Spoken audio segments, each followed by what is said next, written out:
নমস্কার বন্ধুরা, আমি সোমা। গোপালের হেসেল চ্যানেলে আপনাদের সবাইকে স্বাগত।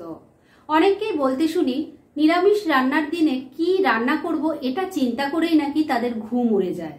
তাদের উদ্দেশ্যে বলি, একটুও চিন্তা না করে গোপালের হেসেল চ্যানেলটাকে কিন্তু ভরসা করতে পারেন।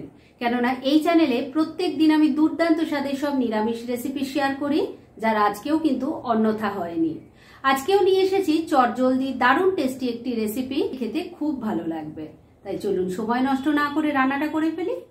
আজকে ফুলকপি দিয়ে দারুণ টেস্টি একটা রান্না করব, আর সেজন্যে আমি নিয়ে নিয়েছি এখানে 1 গ্লাস পরিমাণ গোবিন্দভোগ চাল। এই চালটাকে প্রথমে আমি ভালো করে ধুয়ে নিয়েছি, আর তারপর এবার এটাকে সামান্য কিছু জিনিস দিয়ে ম্যারিনেট করে রেখে দেব।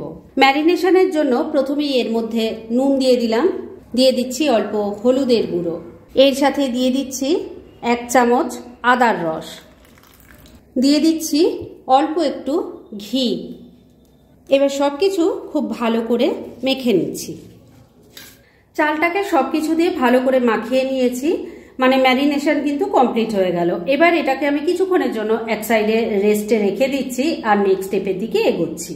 গোবিন্দভোগ চালটাকে ম্যারিনেট করে রেখে দিয়েছি, আর এবার মূল রান্না শুরু করব। সেজন্য কড়াইয়ে সর্ষের তেল দিয়ে গরম করে নিয়েছি। এর মধ্যে প্রথমেই দিয়ে দিচ্ছি অল্প নুন, দিয়ে দিচ্ছি অল্প হলুদের গুঁড়ো। এবার আলুর টুকরো ভেজে নেব, সেজন্য দিয়ে দিলাম। ফ্লেমটাকে মিডিয়ামে রেখে আলুর টুকরোগুলো তেলের সাথে ভালো করে মিশিয়ে নিয়ে এটাকে হালকা করে ভাজা ভাজা করে নিচ্ছি। আলুর টুকরোগুলো হালকা করে ভাজা ভাজা হয়ে গেছে। এবার এর মধ্যে দিয়ে দেব একটু ফুলকপির টুকরো। এখানে একটাই মিডিয়াম সাইজের ফুলকপি নিয়েছি, সেটার ফুলগুলো ছাড়িয়ে নিয়েছি, দিয়ে দিলাম। আর এই ফুলকপি কিন্তু ভাপানো নেই। এবার আলুর সাথে ফুলকপির টুকরোগুলোকেও মিশিয়ে নিয়ে ভালো করে ভাজা ভাজা করে নিচ্ছি। আলু ফুলকপি ভাজা হতে হতে এই রান্নার আমি মশলাটা বানিয়ে নিচ্ছি। কি কি দিয়ে তৈরি করছি সেটা আগে দেখিয়ে দিই। আমি প্লেটের মধ্যে সাজিয়ে নিয়েছি। এখানে আছে 1 চামচ গোটা ধনে, 1 চামচ গোটা জিরে নিয়েছি, 3টে কাঁচা লঙ্কা, ঝালটা অবশ্যই নিজেদের টেস্ট অনুযায়ী দেবেন, আর ছোট ছোট 3 টুকরো আদা রেখেছি। এই সব কিছু মিশিয়ে প্রথমে আমি শুকনো গুঁড়ো করে নেব, আর তারপর পরিমাণ মতো জল দিয়ে বেটে একটা মিহি পেস্ট তৈরি করে ফিরে আসছি। রান্নার জন্য মশলাটা তৈরি করে নিয়েছি, আর ওটা তৈরি করতে করতে আলু ফুলকপিটাও ভালো করে ভাজা ভাজা হয়ে গেছে। এবার তুলে নিচ্ছি। ফুলকপি আলু ভেজে তুলে নেওয়ার পর যতটুকু তেল কড়াইয়ে আছে তাই দিয়েই বাকি রান্না হয়ে যাবে। এর মধ্যে প্রথমেই দিয়ে দিচ্ছি অল্প একটু 5 ফোড়ন। আপনারা 5 ফোড়নের জায়গায় কালো জিরের ব্যবহারও করতে পারেন।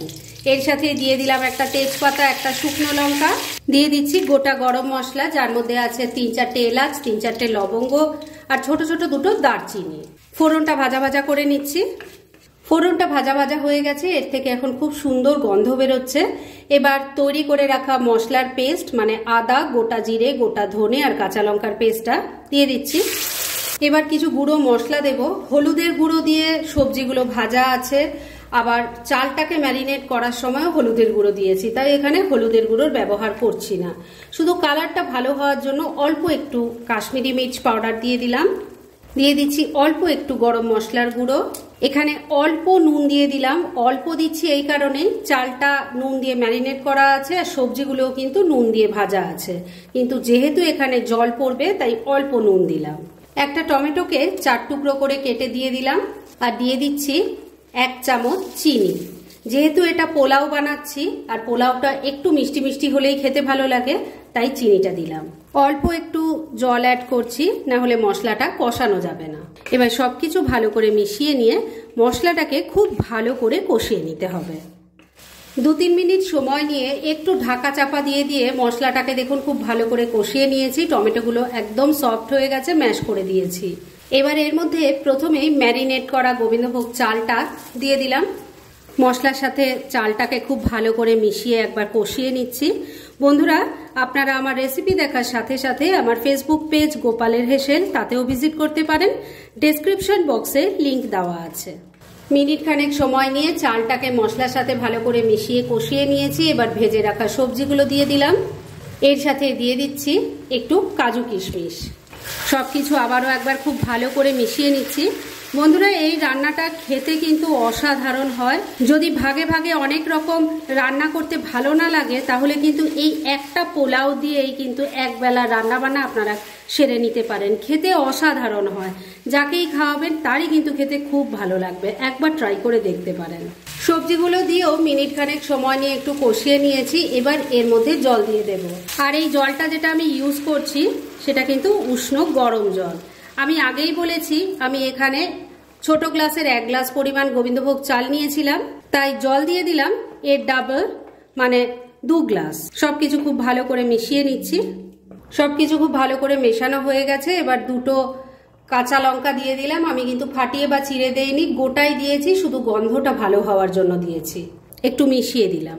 এবার ফ্লেমটাকে লো আর মিডিয়ামের মাঝামাঝি রেখে ঢাকা দিয়ে 4-5 মিনিট আমি রান্না করে নিচ্ছি। মিনিট 5 রান্নাটা করে নিয়েছি। এবার ঢাকা তুললাম। আমি কিন্তু মাঝে 2বার ঢাকা তুলে একটু নাড়াচাড়া করে দিয়েছিলাম আর নুন মিষ্টিটা চেক করে নিয়েছিলাম। জল দেখতেই পাচ্ছেন একদম শুকনো হয়ে গেছে।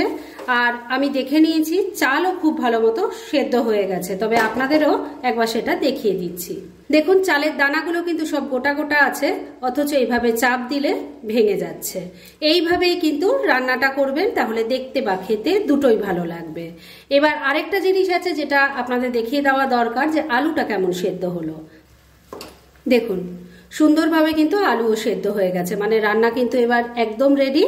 এবার শেষ পর্যায়ে এর মধ্যে আপনারা দিয়ে দিতে পারেন আরেকটু ঘি, কিন্তু আমি যেহেতু প্রথমেই চালটা ঘি দিয়ে মাখিয়ে রেখেছিলাম তাই এখানে আর কোনো রকম ঘিয়ের ব্যবহার করব না। আমি এখানে শেষ পর্যায়ে দিয়ে দিচ্ছি একটুখানি ধনেপাতা কুচি, মিশিয়ে নিচ্ছি। ধনেপাতা কুচিটা ভালো করে মিশিয়ে নিয়েছি। ফুলকপির পোলাও একদম রেডি। গ্যাসটা বন্ধ করে দিলাম। এবার এটাকে কিন্তু আর ঢেকে রাখা যাবে না, কেননা তাহলে রাইসগুলো একদম গলে যাবে, যেটা দেখতে বা খেতে একদমই ভালো লাগবে না। তাই ডাইরেক্ট সার্ভ করে আপনাদের দেখাচ্ছি। ফ্রেন্ডস, ফুলকপি দিয়ে আমার আজকের এই দুর্দান্ত স্বাদের পোলাও রেসিপি একদম রেডি হয়ে গেছে এবং আমি সার্ভ করে দিয়েছি। খুব কম সময় এটা তৈরি হয়ে যায়, আর খেতে যে কি অপূর্ব হয় সেটা একবার ট্রাই না করলে আপনারা বুঝতেই পারবেন না। যেদিন বেশি কিছু রান্না করতে ভালো লাগবে না সেদিন এই একটা পদ দিয়েই কিন্তু একবেলার খাওয়া দাওয়া সেরে নিতে পারেন। তাই দেরি না করে পারলে এটা আজই একবার ট্রাই করে ফেলুন, আর তারপর কেমন লাগলো সেটা প্লিজ কমেন্ট করে জানাবেন। এরকম ধরনের অনেক ভালো ভালো নিরামিষ রান্নার রেসিপি আপনারা গোপালের হেসেল সার্চ করলেই পেয়ে যাবেন, যার মধ্যে থেকে কিছু কিছু আমি সাজেস্টেড বক্সেও দিয়ে দেব, সেখান থেকেও আপনারা দেখে নিতে পারেন। তাই গোপালের হেসেল অবশ্যই ভিজিট করুন। আর আপনারা কেমন ধরনের রেসিপি চাইছেন সেটাও কিন্তু আমাকে জানাতে পারেন। আমি চেষ্টা করব সেই সব রেসিপিগুলো আপনাদের সাথে শেয়ার করার। আর আমার আজকের এই রেসিপি যদি আপনাদের ভালো লাগে আর ইউজফুল বলে মনে হয়, তাহলে যারা এখনও আমার চ্যানেলটাকে সাবস্ক্রাইব করেননি তারা প্লিজ সাবস্ক্রাইব করুন। তাহলে আজকের মতো এখানেই শেষ করছি। পরদিন আবার এরকমই কোনো ভালো রেসিপি নিয়ে চলে আসব। আপনারা সবাই খুব ভালো থাকুন, সুস্থ থাকুন।